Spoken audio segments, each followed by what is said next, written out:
मैं शिवकांत गौतम आप सभी का स्वागत करता हूं। आपने लॉगिन किया है वन इंडिया यूट्यूब चैनल। क्या राहुल गांधी वाकई में फेल हो गए हैं? बचपन में उनकी माताजी डरती थी, कहती थी कि राहुल फिर फेल हो जाएगा, फिर फेल हो जाएगा। क्या राहुल गांधी आज फिर से फेल हो गए हैं, या फिर कहूं कि फाइनली फेल हो गए हैं?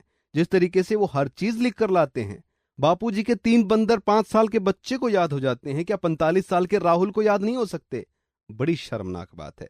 चलिए छोड़िए इस बात को। राहुल गांधी मौसी, मौसा, चाचा, दादी, फूफा, बुआ जितने भी है, पूरे खानदान को बहुत करीब से पढ़ने वाली और करीब से जानने वाली और बिना रुके झुके दबे लिखने वाली उनके खिलाफ, सच्चाई उनकी नीतियों के खिलाफ तवलीन सिंह जी मेरे साथ जुड़ रहे हैं इस पूरे मुद्दे पर बात करने के लिए। डीएनए टेस्ट करते हैं राहुल गांधी के दिमाग का कि वाकई में राहुल गांधी क्या इतने डम है।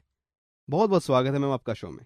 आप बहुत ज्यादा गांधी परिवार के आसपास रहे हैं उस वक्त पे, हाँ, इमरजेंसी वाले में और बाद में भी काफी दिनों तक, लंबे टाइम तक।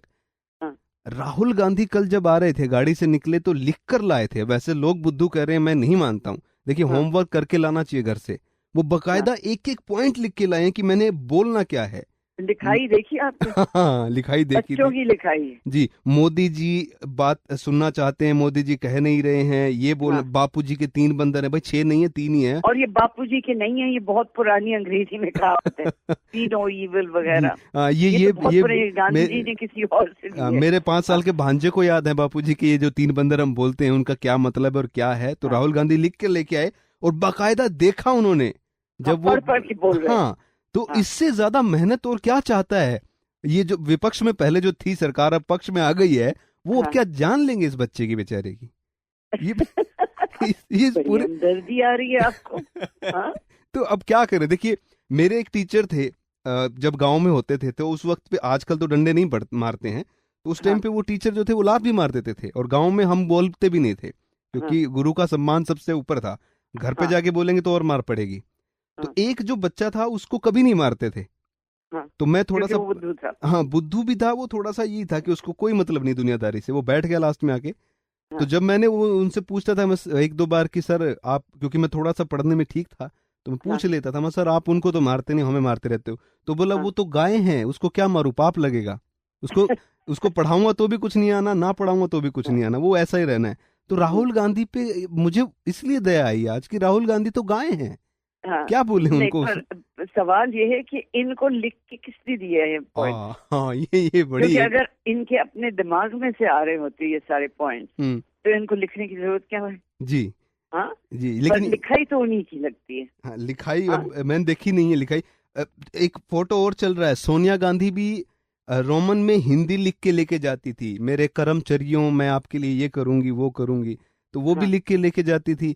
क्या इंदिरा, राजीव, संजय गांधी तो मुझे नहीं लगता कि इस तरह लिखते होंगे, क्या ये लोग भी लिख के ले जाते थे?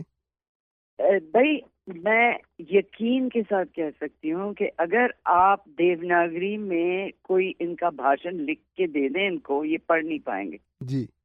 यकीन मानिए। क्योंकि जिस तरह के स्कूल में ये पढ़े हैं, हम्म। वहां पे तो जितनी हिंदी नौकरों के साथ बात करने के लिए आनी चाहिए, जी। उतनी हिंदी आती है। नहीं आप अगर राहुल गांधी से पूछेंगे, हम्म। हाँ, कि जी जी। आपने हिंदी में क्या क्या पढ़ा है, कौन हम्म। से लेखक, एक लेखक का नाम ले लो, एक कवि का नाम बताओ, हम्म। यकीन मानो कि ये बोल नहीं पाएंगे। लेकिन ये जो चीज, जो मेन मुद्दा ये था ना कि अकल कहाँ से आई नहीं इनमें, तो क्या अक्ल, पारिवारिक दिक्कत है ये अकल ना आना?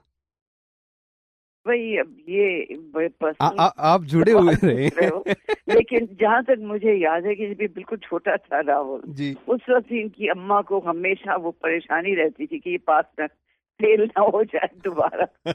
हाँ, क्या क्या राजीव गांधी भी इसी तरह के थे? देख मुझे याद है इनकी बातें, हम्म। ये होती थी इमरजेंसी के दौरान। हाँ हाँ। हाँ, जी। ये हमेशा इसी वो फिक्र में रहती थी सोनिया के, अरे भाई फिर से फेल हो गया। कहना नहीं चाहिए बेचारे के बारे में क्योंकि है गाय। मेरा मकसद यहाँ पे ये जानना था। आप मेरे से इस तरह की बातें क्यों कहलवाते हो? हाँ? नहीं, और क्योंकि फिर आप ट्विटर पे डाल दोगे, अब मेरी वैसे भी मेरी दुश्मनी है इनके साथ, ये फिर पीछे पड़ जाएंगे। अब तो और मेरी दुश्मनी पता क्या है? जी। इस दुश्मनी का आधार एक ही है कि 90 यानी 99% जो हमारे मुल्क में वो बहादुर पत्रकार हैं जी सोनिया गांधी के खिलाफ एक शब्द नहीं निकला है इनके मुंह से। और मैंने अगर इनके खिलाफ लिखा है तो इनकी नीतियों के खिलाफ जी। हाँ। और अगर आप आए हैं पब्लिक लाइफ में तो आपको कम से कम इसकी तो उम्मीद होनी चाहिए कि आपके बारे में लोग बोलेंगे। और अगर आप कोई नीति बनाएंगे तो हमारा हक होता है पत्रकार होने के नाते कि हम बोलें कि जी ये आप ठीक नहीं कर रहे हैं जी। और ऐसी दुश्मनी मोली है इसने सोनिया गांधी ने मेरे साथ सिर्फ इसलिए कि और आप गिनवाओ, नाम याद करो। और मैं आपको यकीन दिलाती हूँ कि आपको 5 से ज्यादा नाम नहीं याद आएंगे जिन्होंने कभी भी सोनिया गांधी के खिलाफ कुछ लिखा हुआ। ये तो अभी भी लग रहा है बहुत रेयर लोग हैं जो लिखते होंगे, अभी तक नहीं लिख रहा कोई। जी। ये अजीब सा एक डर है, अजीब सी एक जो है वो है अभी भी मीडिया के अंदर। जो मैं जो बात कर रहा था, मैं एक फिर से वहीं आ गया मैं, और आप बोलेंगे कि आज तो कुछ ज्यादा ही हो गया है। हाँ। क्या राजीव गांधी भी इसी तरह से भुलक्कड़ थे, गुमसुम थे? भाई राजीव गांधी पायलट थे। हाँ जी, तो इन्होंने कोई वो खास पढ़ाई वगैरह तो की नहीं थी, केंद्रीय भी छोड़ के आ गए थे बीच में। जी। लेकिन राजीव गांधी की नीयत इन लोगों से साफ थी। और ये खैर ये भी नहीं कहना चाहिए नहीं, वो ब्रेड बटर 84 में जी। जो इन्होंने वो हिंसा को जायज बोला जी। तो नीयत इतनी अच्छी उनकी भी नहीं थी। लेकिन ये पढ़ना लिखना लगता है कि इस परिवार में कम था। मुझे याद है कि ये जब बच्चे थे प्रियंका और राहुल, तो ये जो चमचे हैं कांग्रेस के कहा करते थे कि जी दिमाग तो प्रियंका का है। तो मैंने पूछा कि आपको ये बात कैसे मालूम हुई? कहने लगे कि जी ये न्यूज़वीक और टाइम पढ़ती हैं। अच्छा। तो अगर उसी से ही हिसाब लगा रहे हैं किसी के दिमाग का। मैं इतनी देर से इस जो अब शो हम कर रहे हैं इसकी हेडलाइन ढूंढने की कोशिश कर रहा था कि क्या मैं हेडलाइन दे सकता, Rahul Gandhi as dumb as his father. ना करो, मुझे फंसाओगे यार। मैं तब से निकाल 4 साल तो मोहलत है। 4 साल तक हम बोल सकते हैं। अगर ये वापस आ गया जेल में आप भी होंगे और मैं भी। आप सोचिए, आप तो फिर भी बच जाएंगे कहीं ना कहीं से। मेरा क्या, मैं छोटा सा वो कमाल खान जो मैं नहीं बचूंगी।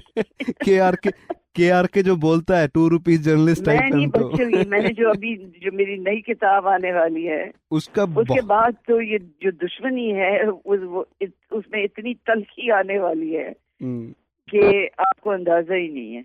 जी, तो किताब अगर जिक्र आया है तो मौसी जी का जिक्र कर लेना चाहिए। मौसी जी का जरूर कीजिए। जी। ये जो मौसी का नाम आती इतनी तलखी क्यों आई? क्या आपने कभी अगर किसी ने दौड़ के निकली है वेल के अंदर? जी, मुझे लग रहा था कि रजनीकांत स्टाइल में कहीं छलांग लगा के सीधा सुमित्रा महाजन के आगे ना जा गिरे।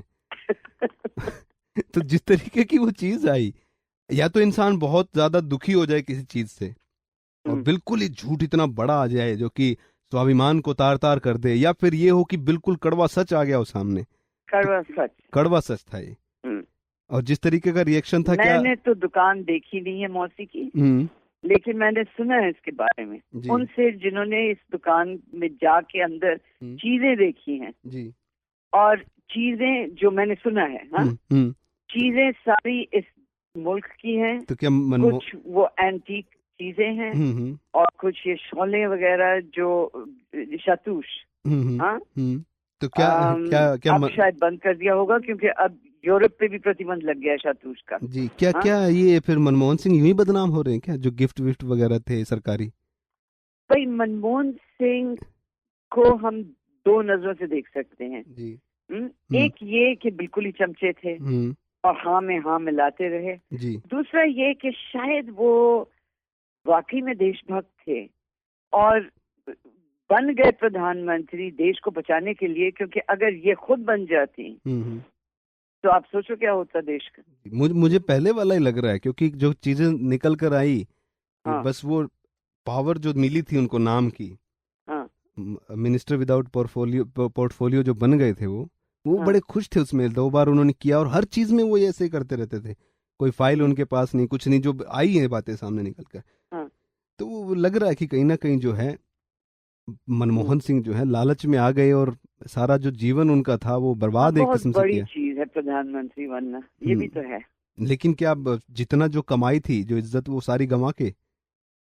लगता तो ऐसे ही लेकिन वो कम से कम जब मिलते हैं प्रधानमंत्री से इज्जत से पेश आते हैं। जी, एक दो बार बीच में बयान उनके आए, वो भी बीच में कूदे कि प्रधानमंत्री जो है वो ठीक नहीं कर रहे हैं, वो नहीं कर रहे, लेकिन बाद में पीछे से वो कोड़ा लगा होगा ना बोलो बोलो, अब तो बहुत है। 10 साल की चुप्पी, कुछ तो बोल दो। हाँ, वो भी वैसे 10 साल के बाद बोलना शुरू किया है इन्होंने हाँ जी। बहुत सारी जो औरतें होंगी हिंदुस्तान में वो सोचती होंगी भगवान ऐसा पति क्यों ना मिले सबको जो बोल रही ना। तो कुल मिलाकर जो राहुल गांधी वाला जो है वो हेडलाइन ठीक नहीं है। आपका कहना ये कि ना रखूं वो मैं राहुल गांधी और राजीव गांधी की समानताएं ना रखूं, लेकिन राहुल गांधी पे तो रख सकते हैं कि राहुल गांधी जो आज ट्विटर पे बहुत चल रहा है। मुझे तो लगता है कि राहुल गांधी जितना बोलते हैं उतना अपना ही नुकसान कर रहे हैं क्योंकि जो अरुण जेटली ने आज कहा ना कि कुछ लोग होते हैं जो जिस तरह उनकी उम्र बढ़ती है उतना ही कम अकल उनमें आती है उतने ही इमैच्योर बनते हैं जी। हाँ, तो मैच्योर होने के बदले ये इमैच्योर बन रहे हैं क्योंकि ये जो जिस तरह की गुंडागर्दी ये करवा रहे हैं जी। हाँ, जो ये नारेबाजी, ये चिल्लाना और फिर बाद में बदतमीजी से वो प्राइम मिनिस्टर का जिक्र करना, हाँ, ये ठीक नहीं है। कुल मिलाकर जो है राहुल गांधी बन रही है आपकी जी। हाँ? नहीं, हेडलाइन तो राहुल गांधी लिख दो, वही बन गई है। देश बचाओ, नहीं कांग्रेस बचाओ प्रियंका लाओ हाँ? राहुल भगाओ प्रियंका लाओ, देश बचाओ। लेकिन जिस तरीके की जो चीजें सामने आई, वो पहले जब एक लिखने गए थे नेपाल के लिए तो मोबाइल में लिखे गए थे, तो ये स्पष्टीकरण आया था कि इन्होंने खुद लिखा था पॉइंटर की आगे जाके मैं लिखूंगा, तो वो खुद लिख कर लेकर आए थे सारा। चलो मान लिया, लेकिन इस बार भी वो घर से जो ये चीजें लिख के लाना कि प्रधानमंत्री मोदी जी को सुनना चाहते हैं, वो बोल नहीं रहे हैं, और वही लाइनें उन्होंने देख देख कर बोली है, तो ये बड़ा एक जो है। और अब ये उम्मीद भी लगा रहे थे कि लोग कि हमारा प्रधानमंत्री कैसा हो, राहुल गांधी जैसा हो। अच्छा, नहीं, पर एक बात जिसका जिक्र तक किसी ने नहीं किया है कि सरकार के पास तो अब ये सारी इंटेलिजेंस की एजेंसियां वगैरह हैं जी। भाई पता तो लगाए छुट्टियां मनाने कहाँ गए थे सुषमा स्वराज ने तो कहा भी था कि इस बार छुट्टियां मनाने जाएं, तो हिस्ट्री शायद हम समझ पाए कि इनमें ये जो बदलाव आया ये क्यों आया। राहुल गांधी फिर फेल हो गए, ये कह सकते हैं। सोनिया को डर रहता था बचपन से ही, लेकिन राहुल गांधी बार बार फेल होके अब तो पप्पू फेल हो गया। फाइनली पप्पू फेल हो गया अब, और पप्पू फेल हो गया। अच्छी हेडलाइन है जी। चलिए, ये हेडलाइन होगी। और इसी बात पे आज बड़ा मजा आया क्योंकि आप बीच में बाहर चले गए थे और वापस आए, तो ये आपको एक बड़ा केजरीवाल पे कोई ड्रामा या उनकी नौटंकी नहीं मिली, लेकिन राहुल गांधी ने बहुत खुश किया है। अरे भाई, राहुल गांधी तो कहीं ज्यादा मजेदार हैं केजरीवाल से। चलिए, इसी खुशी के साथ बहुत बहुत धन्यवाद मैम जी। तो ये थे हमारे साथ तवलीन सिंह जी, और कुछ ज्यादा नहीं कहना, आपने सुना है, बस उस पर एंजॉय कीजिए। वन इंडिया पॉडकास्ट में फिलहाल इतना ही।